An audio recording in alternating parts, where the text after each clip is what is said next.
I'm Zim, and you're listening to the Helpful Photographer Podcast in collaboration with New York City Photo Safari. To register for a safari, please visit newyorkcityphotosafari.com. Last week on a safari here in Manhattan, a participant arrived with none other than the Canon AE-1, the best-selling SLR ever. Yes, I said SLR and not DSLR. It was a 35mm film camera. Although film is definitely not making a comeback, there are still many who want to give it a try. And although they make a big fuss about how great it is, etc., etc., etc., all I can say is I still think film sucks. In my career, I've shot a lot of film, everything from 120 to 8x10, and I'm simply over it. There's nothing that film can do that I can't do better with digital, probably with the exception of infrared. So now that you know how I feel about it, let's talk about how to actually use it. First, it should be noted that film is light sensitive. For the most part, once it's exposed to light, it's done. It's over. For many, this may seem obvious, but for those who didn't grow up with film, it's not so obvious. I actually watched a young lady open the back of her camera before rewinding her film into the canister, and she had no idea what the problem was. And she didn't know because her photography teacher didn't tell her. Now, when I was teaching film photography, I don't remember having to tell my students that because it was just a known fact. But today, students haven't had the experience with film, so it really does need to be taught from the bottom up. When you buy a 35mm roll of film, you will see that there's a bit of film sticking out from the canister. This is called the leader. What you do is you put the canister in the camera, pull the leader to the other side, and put it in the groove in the take-up spool.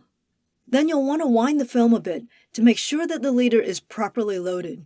If you close the back without making sure that it is securely in there, you may literally be shooting blanks because the film never caught and it did not advance. Once it's in, close the back and shoot until the film no longer advances.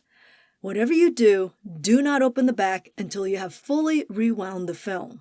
Depending on the camera, you may or may not have a little window on the back door.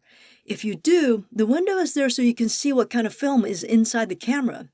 If you don't have a window, here's a pro tip. Tear off the flap on the box that tells you what kind of film you have and slip it into the square frame-looking thing on the back of your camera. This will help tell you what you've loaded into your camera. From here, you're almost ready to shoot. Make sure that the ISO on your camera is set to the same ISO as your film.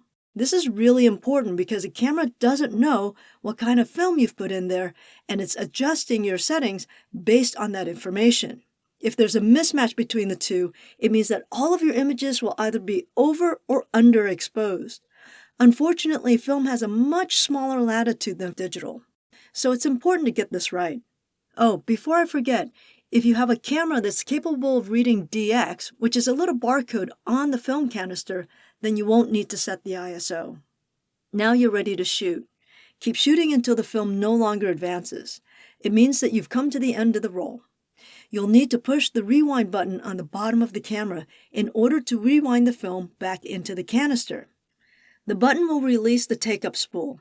Do not open your camera until all the film is rolled back into the canister. How will you know this has happened?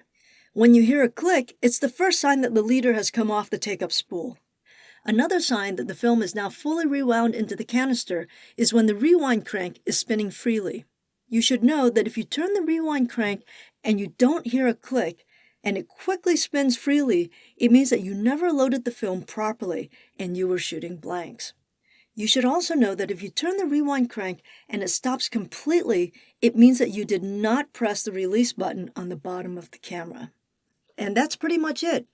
Each camera will have a different display mechanism inside the viewfinder to let you know that your settings will render an under, over, or normal exposure.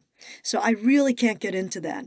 Just make sure that it reads 0, or if there are any needles, that they land in the middle of the display. I hope that was helpful. Until next time, keep on shooting.